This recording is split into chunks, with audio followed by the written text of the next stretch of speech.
Hello there YouTube, I am Wheelchair21 and on today's rolling review, we are looking at the Bandai Tamashii Nations S.H.Figuarts Ultraman Belial. Now, unlike most Figuarts, which actually state what show they are from or what movie they debuted in, Belial's box actually does not do that. It gives us a more artistic rendition of his name in kanji or katakana than giving us the actual Mega Monster Battle Ultra Galaxy Legends the movie logo here. I find that really unique due to the fact that, you know, since he's a villain, since normally we get the actual show they debuted in, to get his name represented as if he is one of the actual Ultra heroes, or he had his own titular show, is very unique. It's just really cool, and I wanted to really point that out first on our box, since you can easily tell that's his name because it matches this up here. So that's one cool aspect. Due to the fact, though, that he is a Ultra that turned into a villain, he has a very evil, dark, red and black box art alongside the base suit from the franchise. You have also the sticker warranty to prove that this is an actual product, and the blue Bandai logo. We have our side view, which shows our actual figure. We have more of just the suit itself.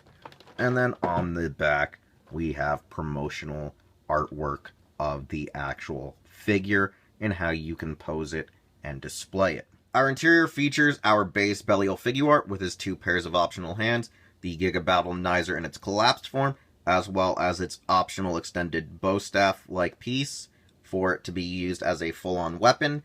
And the only thing it's really missing is his Desiderium Ray, which they could have either just stuck onto the back of the actual plastic casing in a polybag taped, or they could have just straight up made a double-layered figure where we had accessories underneath, like we have our Chinchoko Seihos. And here we have our base body of Figuarts Ultraman Belial. Belial being, you know, one of the first true, real, bad, evil Ultras in the Ultraman franchise, is a pretty badass Figuart to have, especially when the Ultra Act is so out of print, and for some reason so overpriced. Specifically the Kaiser one more than the original one. However, this thing is still a beauty nevertheless. This features a lot of engineering that's, I would say, a hybrid between the Thunderbreaster mold as well as the Avengers Hulk mold, and a little bit of Broly, since he is supposed to be a little bit of a more bulkier Ultraman. They try to incorporate a lot more of a bulkier physique to him. So we have a bit of a weird engineering when it comes to the over abdominal area and the upper bicep shoulder joints, which we'll get to in a bit. So we have his very black and red color scheme. I really do like his design. It's very demonic, very satanic. When you look throughout the torso, when you look throughout the arms, when you go to his back, especially with the fin. The fin is really extruded and really crazy, especially when you look at how his head looks. It is one really badass bitchin' design. And even his hands, even though these are the pre-attached hands, they're very gnarly, they're very jagged, they're very Freddy Krueger-like, and there's just a lot of immense detail. Since he's evil, his color timer, for some reason, is always a dark violet, red, or pink, magenta, and it never really flickers, it never really blinks. His eyes are more elongated and very just sinister. He also has a really cool shit-eating grin that actually features a bit of articulation. Yes, his mouth actually opens. Now, one crazy other feature is that because of the mouth opening, the jaw doesn't really, I should say, because of the jaw, it doesn't really go side to side that much, but it can go back like a normal Ultraman for flight, so we do have that. We do have our basic neck itself, you know, going up and down, side to side a little. We have our abdominal crunch, we have our hips, we have our thigh, we have our knee, and we have our left ankle. Now, interestingly enough, my Belial has a weird defect with his right knee pad, so I'm going to have to probably trim, shave, and sand it down, due to the fact that when I try to extend it, it sometimes is a little too long and pops out, causing it that it won't actually close back up, so I won't be extending it too much in the review, just because I haven't been able to just get in there and fix it and clean it up a little so it doesn't actually cause it to get stuck and jammed. As for the shoulders, since like I said, it's using a more bulkier design, it's trying to be a little bit of a fusion of, like, I guess you would say a Hulk, Thunderbreaster, Broly design. It has like an interesting butterfly joint where it's built on like a ball joint peg that attaches inside the shoulder. On top of that, you also have a swivel that then when you extend the arms, it gets pretty tight and makes cracking sounds.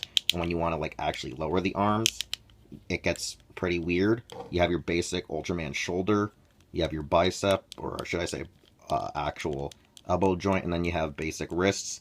Because his hands are always opened, it gives the actual wrist joint a little bit more fluid motion to move around, so it's not hindered by the closed fist, clenched fist, or should I say, like, design. But honestly, it's a very bare, naked figure, which isn't a bad thing, but it isn't a good thing either, especially with the low accessory count. And since I don't have Atrocious on me, the only good thing I can display it with alongside it is his lovable little son, Geed. So, honestly, Belial is still bigger. He's a little bit shorter because of his more torque, curvature of his body due to him being always, like, hunched over, as you can see, with, like, the more muscular mass. But he is technically taller. He's beefier than his child. And, you know, they'll have their own weird bonding moments from time to time. Boom. There. They bonded. Belial's accessory count is a little bit more limited due to the fact he just has like these really more open, gnarly claws to try to recreate his Decium Ray, which honestly isn't great due to the fact that there's no actual effect part to recreate the attack, so you just have these really large slapping hands and blast hands that do utterly frickin' nothing. You have the clenched fist hand that actually holds the Giga Battlenizer.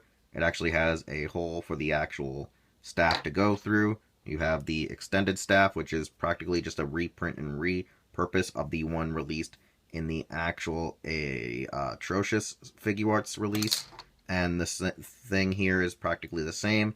The only difference I notice is that inside, the paint looks a little bit more brighter than the original release, which almost looked like it was actually clear plastic on the inside, encased in regular, like, gunmetal plastic. So, overall, same accessory, same feature, maybe just slightly different paint, and to unplug it, you just unscrew it. I wouldn't say just pull it straight out, just screw it out, and boom, there's your accessories. It's evaluation time, and for my final evaluation, S.H.Figuarts Ultraman Belial is an incredible mold and sculpted figure. It does have a few issues due to how it's engineered, like its shoulders and its weird dysfunctional knee, but that's just mine personally for the knee itself. However, like I said, the shoulders are more of the issue, as well as the fact that the jaw may get loose over time, but a lot of people either prefer him with his mouth open or with his mouth shut. It's all about personal preference. Actually, for being a near $60 figure, or $50 figure, I forget how much I actually spent on it, it's one of those ones of, while I do really love Belial and I really wanted to have it for my collection, I kind of feel cheated that there's no actual blast effects for the Giga Battlenizer, nor does he have his Decium Ray. I kind of hate that he feels very naked, very barren, and he feels very reminiscent of the Atrocious Figuart, which pretty much did the same thing. It gave you some hands, it gave you the Giga Battlenizer, and it gave you no blast effects, which kind of did suck. So, it feels like you kind of lose here in this release compared to the Ultra Axe, which did at least give you a little bit more bang for your buck, but this now is more in scale with the other Ultramen released, as well as the other Tokusatsu figures thus far, and aren't very disproportional if you wanted to have them all hanging out together. So, it's one of those ones where it's a give and take scenario of, do you prefer having the old one, do you prefer having the new one, or have you never gotten it yet and this was your only opportunity? I don't know, I don't really care. But if you are trying to get it right now, it is either going up in price on the secondary market, it is either staying in stock at some stores, so you still have a chance to probably get it before it's gone, or before you have to wait for a reissue or a new version of Belial in the Figuarts line. So, like I said, there's several ways to get the character, whether it's out of print or in stock, and it's all up to the fan, it's all up to the consumer at this point, whereas I'm very indecisive on this release, where I love it and also hate it. Nevertheless, though, if you do love Ultraman Belial, if you do love the Ultra series / franchise, please leave a like and a comment, and subscribe if you already haven't to my channel here, Wheelchair21, as well as check me out on Twitter, Facebook, and Instagram, and check out the website, HeroClub.com, which I founded. It features a lot of stuff on tokusatsu, anime, and your Western heroes that you see in DC, Marvel Comics, and etc. And I'll see you all next time with another rolling review and or Doyle's DVDs.